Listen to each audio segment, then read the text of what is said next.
আসসালামু আলাইকুম এভরিওয়ান, কেমন আছো তোমরা সবাই? আজকে আমি রান্না করব আলু বেগুন দিয়ে রুই মাছের ঝোল।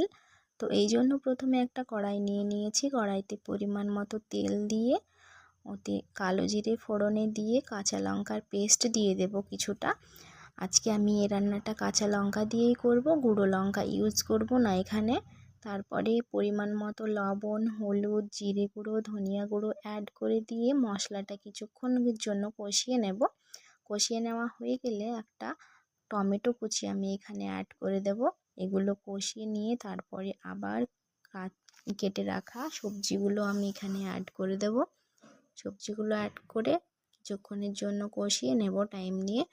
কষানো হয়ে গেলে এখানে পানি অ্যাড করে দেব ঝোলের জন্য। ঝোলটা ফুটিয়ে এলে আগেই আমি ভেজে রেখেছিলাম মাছগুলো কয়েক পিস দিয়ে এবার আরও কিছুক্ষণ ঢাকা চাপা দিয়ে রান্না করে নিলেই রেডি আমার এই আজকের রান্নাটা। অবশ্যই তোমরা কমেন্টে জানাবে তোমরা এইভাবে কে কে রান্না করে খেতে পছন্দ করো, কার কার আমার মতো এই রান্নাটা ভালো লাগে খেতে, অবশ্যই তোমরা জানাবে আমায়।